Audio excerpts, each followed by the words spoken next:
So my first stock to watch this week is going to be Roblox, and they have earnings on Monday. As of this recording, it'll be tomorrow after hours. And this is a very interesting one to watch, Fat Man Zoom. There's a couple of key metrics here that a lot of people want to keep a note of that investors are watching and that may influence the price of the stock after earnings. We always talk about how earnings are very tricky, and if you're going to try to play earnings, it's more or less of a gamble. But and you look at something and you're like, well, if this company beat earnings and they beat revenue expectations, why is it going down? And this could be one of the reasons that Roblox ends up moving down or up. You know, depending on what happens with earnings, it may not matter what number they come in at. What's really going to matter is these monthly active users. And we've seen this with social media platforms like Snapchat and Pinterest, Facebook, Twitter, you name it. Monthly active users and the revenue per user are definitely probably the more key factors that investors are looking at. And so this is going to be something interesting because Roblox has actually been seeing a decline. And I wonder if, you know, it's the narrative that's getting spun here is that it's, well, people are going out, the pandemic's, you know, coming to an end and people are going out and doing more things. They're not, cooped up in their house playing Roblox all day long. But I think this is actually more or less, Fat Man Zoom, of a seasonal thing. People are outside doing stuff because it's warm out. The weather's nice. And I think that that's probably more of a factor than the pandemic actually is, but they are seeing a bit of a drop down in daily active users and the amount of money they're making per user. So it's actually down 2 to 3% year over year. And I think that that's going to be something that a lot of investors are honed in on.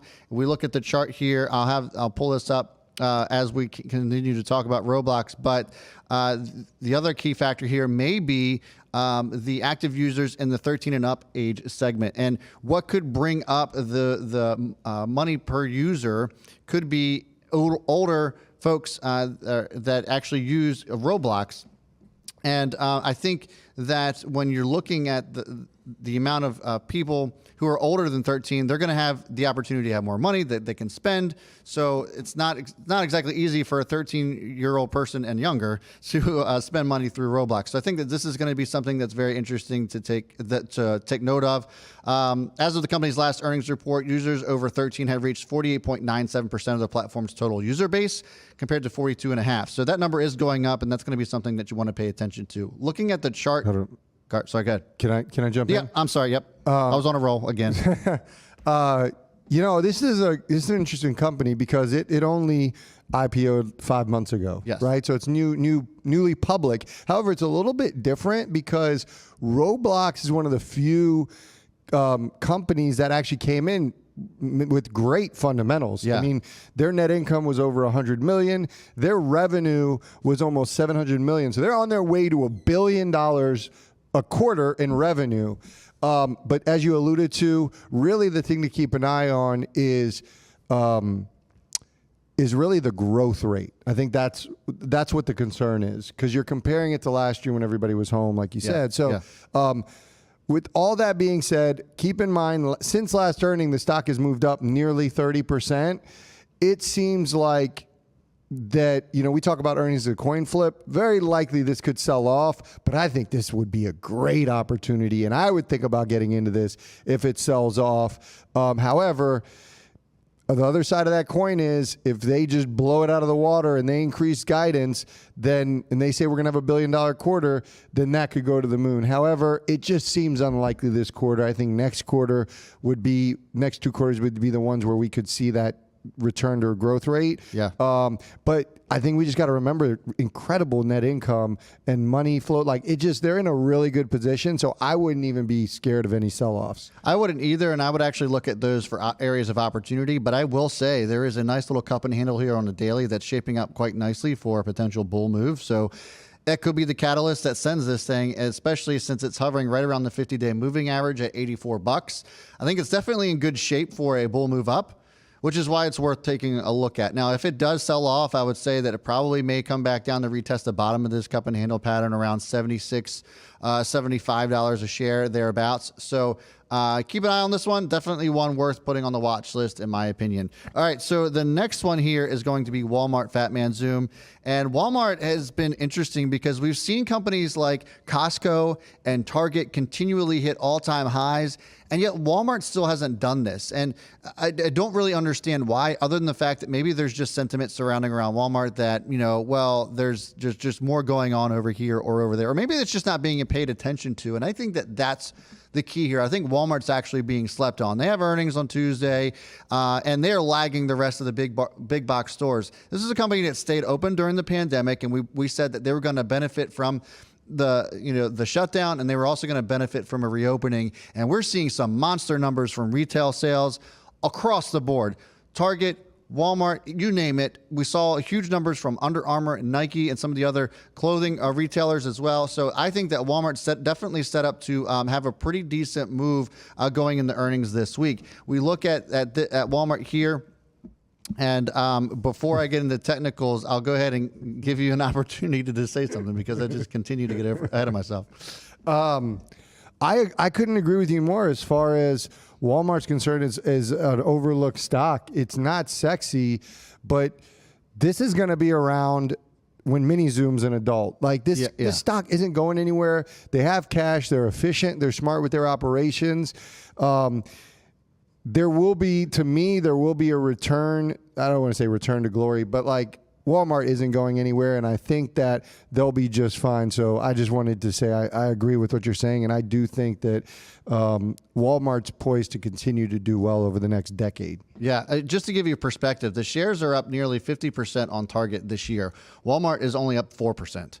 So despite this crazy move up on the daily, it's not anywhere compared to what Target's is. And we can just take a look at Target's chart right now, and it is a much different story, even though they are experiencing the same types of benefits. I mean, this stock is just continually just goes nuts. And we come back to Walmart, and it's like, well, what's going on here? It doesn't make a whole lot of sense. And so I think that the lag, when you compare it to Costco and Target and some of the other big box stores, presents an opportunity, in my opinion. So I think that this is definitely one that's going to be worth watching for as well. Next is going to be Tesla, and we just got done talking about Tesla earlier in the stream, but you look at Tesla, and it's not just about AI Day, but there's also the Berlin factory that's kind of been a thorn in everybody's side as of late, and Elon's tried to, I guess, make people feel a little bit better about it. We've also seen some poor China sales, and actually they were down like 69%, and Elon Musk had to put out some fires there. But the Berlin factory, I think, is going to be the big thing. So there's a lot of things going for the stock. We think that there could potentially be a run up going into AI Day, but I think that this could also accelerate that potential move up for Tesla. And this, in my opinion, we're also seeing a really good technical setup here for a breakout, like we mentioned before. We take a look at the. I'm sorry, I just lost myself. So the Berlin factory, Musk said that the facility will likely start producing cars by October. So that would be the second international plant that they've had. We've also got, obviously, China. So this would be great. This should come as a relief as red top positions by environmental activists were threatening to, and this was kind of the big issue. There was environmental issues with the Berlin factory, and now that it seems that they have gotten past that. So they're expecting to get a factory tour of everything being done, ready to go by October 9th. So if all that goes well, everything we should have confirmation of that sometime this week. I think that's going to bode well for the stock. Yeah, the production's going to be the issue for the rest of the year. And if anything, for those of you who are patient, or for those of us who are patient, I think it actually works out because it just sort of steadies out the demand. And anybody who looks at the number, the demand is there and will continue to be there. Yeah. If we can get when we learn about the incentives, the tax incentives as far as EVs, that should bode really well for Tesla. I know there's a couple of concerns about the value of that. However, demand has never been the issue. Production has been the issue. Semiconductors and parts have been the issue, but demand remains strong and will continue to be strong. I did want to ask you, do you think that solar ever plays a material part of Tesla, or is it just all about the cars? The issue with solar right now has been cost and how much it costs to make the product, and the profit margin off of solar has been a struggle, and that was one of the struggles with the company. Who was the company they acquired? Was it First Solar? I couldn't remember if it was Solar City. Was it Solar City? I think it was Solar City. So that was one of the big struggles with Solar City, was that they were virtually going bankrupt until Elon came in and saved the company. But even then, it still was operating at a loss, and I think they still are. So that's the big challenge. I do think eventually they'll get that right side up. Yeah. And with them having so much cash to be able to build something off of that, I do think that eventually it's going to become more and more of a thing, especially when we start to see battery technology, and the ability to store that energy. That's what's going to be, I think, the big part of it. Yeah, I mean, I hope they figure that out. I think it's going to be icing on the cake for them. Yeah. But they do a great job of margins for the EVs. But that's the one thing. If the legitimate bear case is cost. Yeah. And so if they can right that ship, and they can increase their margins, and hopefully they can continue to build their stockpile and just make a more viable business. Because we say they're more of a tech company than a car company. Well, you compare their margins to like a Facebook, they can't hold a candle to Facebook. Right. So if we're being honest, now we love this company. The thing to consider with Berlin, I just want to say, because a lot of people are getting hype about that, we still got to wait for it to be in full production, and that takes time. I mean, the numbers to hit their production delivery numbers, it might be next year before you're seeing substantial numbers, but you don't want to wait until those hit to be in the stock. not to mention, Elon's going right to quite a few juggernauts in Germany and trying to punch them right in the mouth. Smart move. If you can dominate, you take China, which outside of the U.S. will be their biggest market. Yeah. And then you take Germany, which is perhaps, I'd say, like, undoubtedly the best engineers and the most critical. If you can dominate Germany market and you can satisfy them and you get access to their talent, then that's going to be that's going to benefit you for all of Europe and really for all of the world. But like, it's just upping the standard. So I think it's genius, the two markets that he starts outside of the U.S. as far as his factories. I do too. Nice. All right, go ahead to the technicals. So looking at the technical chart here, we spoke about this earlier, but looking at again that 726, 725, that breakout there, I think if we see a close above that should signal some really nice momentum leading up into that 780 mark. Again, doesn't mean that it's for sure going to go there, but there isn't much stopping this from a standpoint of just price action here. You can make the argument that perhaps 750, it might see some resistance there, but really, in my opinion, the true resistance is going to be there at 780. Nice. All right, what do we have for number 4? So for number 4 is going to be NVIDIA. They also have earnings this week. I believe, and I just escaped me, it's Wednesday or Thursday. I think it might be Wednesday. Yeah, it's Wednesday. So it's Wednesday after hours. We'll be live for that, obviously. I think that NVIDIA is going to be interesting because we just saw Micron's earnings, and that was not really a great earnings quarter for them, and they experienced a couple of downgrades. Well, the rest of the semiconductor industry kind of sold off a little bit as a result. We saw some selling off of AMD, NVIDIA a little bit, and then NVIDIA started to come back on Friday. There's potential we could see a run in NVIDIA leading into earnings, and if that happens, I think that I would be a little bit concerned holding through. If there is a run, if there is a sell-off, I think that you have a better risk reward there holding through earnings on NVIDIA. And one of the big reasons is because they have benefited greatly from data center business growth and adoption on the cloud-based side of things. And we've talked about this, about the cloud computing side and how well companies have benefited from that, from the likes of Adobe, DocuSign, you name it, have done well and will continue to do well. And I think NVIDIA breaking into this space, among all the other things that they're doing, is going to be huge for them. We've already seen the demand that they've experienced from the cryptocurrency side and what have you. And I think that NVIDIA, in my opinion, probably will go higher after these earnings, Fat Man Zoom. I hope so. I mean, it's been since May, it's had a nearly 50% move up. Yeah. That's the thing that kind of concerns me. After their stock split in July, we saw a sell-off going into the stock split, and it actually never went below, which was surprising to me. It kept moving up since that stock split. I Man, it's a Fat Man Zoom special. I love this stock.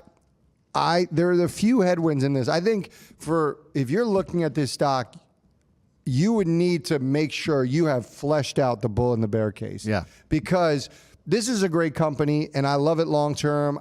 I've done really well on it. However, I've been waiting for that opportunity to get in from a short-term perspective, and it hasn't presented itself. And so it very well could continue to go up. There's a couple things, though, that could impact it. I don't think they're material, but I think you need to consider it in your due diligence. Kathy Wood cut stake in NVIDIA, which we always know could potentially, you got followers that could potentially hurt the sentiment. There's headlines about the CEO, Jensen Huang, offloading some of his stake. And the headlines are around like the ARM acquisition and questions about ARM acquisition. It's always about that, yeah. I don't necessarily believe that, but I don't think that I think you really need to consider that in your due diligence, like from a short-term perspective. So to just write it off, I think would be kind of ignorant and irresponsible, but factor it into your decision about that because, listen, CEOs all the time, a lot of them even have strategies for unloading their shares. However, those are things, there's a lot, especially with this stock running hot, expectations are high. Man, I just don't know.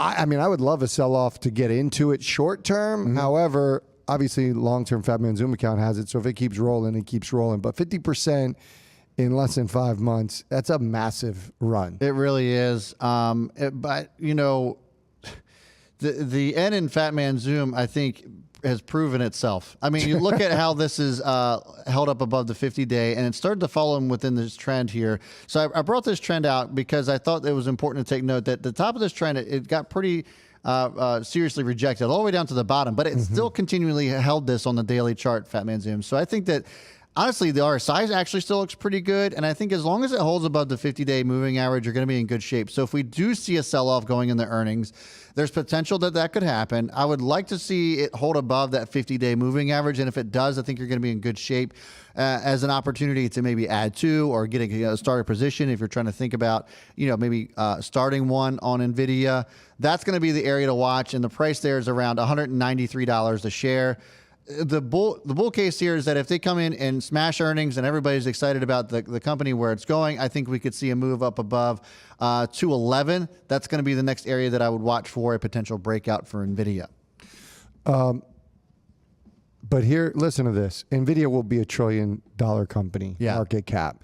I think it just continues to crush autonomous driving. It's going to be a player in that, AI player, like chips. Obviously, they're going to continue to dominate. They have the whole pole position, and I think their lead's going to widen. Yeah. So if you are an investor in NVIDIA, you've just got to be hella bullish. And I think they're going to just keep knocking people off as they're about to enter the top 10 of market cap. So keep an eye on that for sure. Great company. Definitely worth holding on to. Before we get to the last one, we got 105 likes. If you guys could hit that thumbs up, we're trying to get to that goal of 150. It's new start. It's a new week. We got a new goal. So 150 is where we're trying to head to. 105 likes. First of all, I'm very impressed. The 105 likes already. And so if we could get some more of those thumbs up, get us close to that 150 goal, we certainly would appreciate the love and support. All right. So the last stock that I'm looking to watch this week, Fat Man Zoom, is going to be none other than Kohls. And I think a lot of people may be scratching their heads and are like, what? Of all the stocks, why Kohls? It's because of the retail numbers that we're seeing. It's been absolutely insane. Literally each and every one of the retail stores that we've seen report already, and that is Lululemon, that is Nike, Under Armour, all the other ones that we've seen so far have absolutely crushed it and knocked it out of the park. And many of them are experiencing all-time highs already. Kohls has not gotten close to that. And so I was looking at Walmart, and then I also looked at Kohls, and they're kind of like, both of these companies were lagging their respective industries. And looking at Kohls too, they were looking to roll out 70 Sephora shops in locations this month, and I think that's going to be interesting to watch for on their earnings call this week as well. Their earnings are on Thursday. Definitely one to watch for here. I really like this stock. I'd be surprised if we don't see some sort of run into earnings this week. Kohls is super interesting. Do you think when we look at the companies you mentioned, Lululemon, Nike, Under Armour, they put a focus on quality? Yeah. I don't necessarily look at Kohls as quality, like comparatively competitors, but when I think about Kohls, I think about it low cost.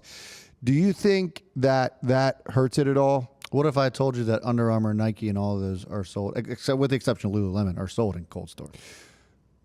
I don't think that. I'm talking about perception of the brand. I understand the perception. I'm just thinking because you can't get like the Under Armour, Nike, they have different levels. Correct. And if I'm not mistaken, I believe Nike pulled out of Kohls, I believe, when they did their restructuring of their wholesale.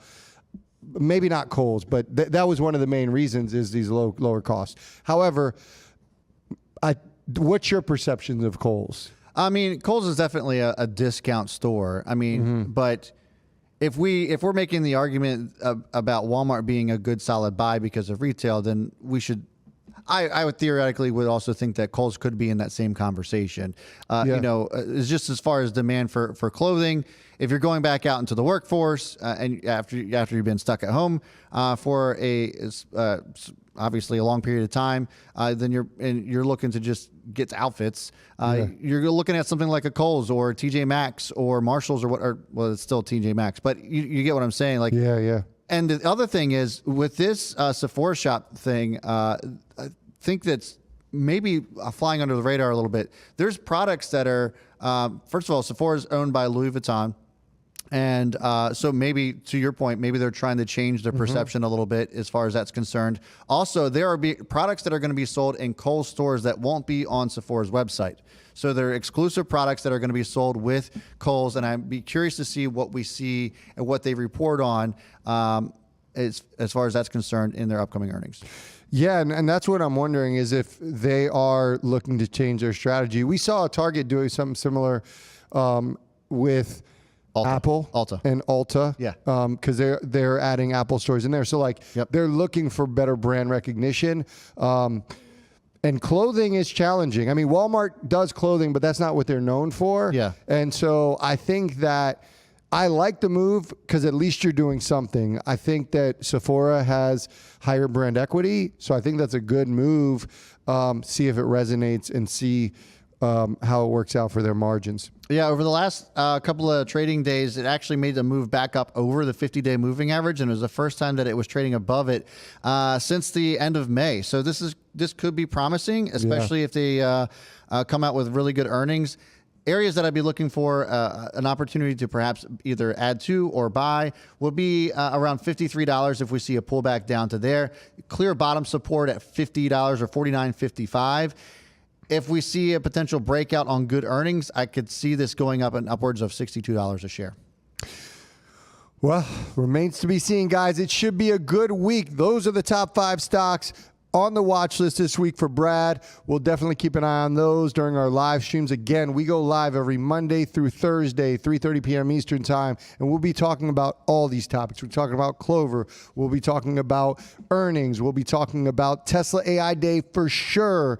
And on top of that, obviously, any other news that comes through the pipeline. I know a lot of you guys were asking about Drive Shack. Didn't have a lot of time to talk about that, but that certainly will be a topic of discussion as well. I'm excited about this week for Drive Shack. I think it could be a very, very good week for the company. Yeah. So we shall see.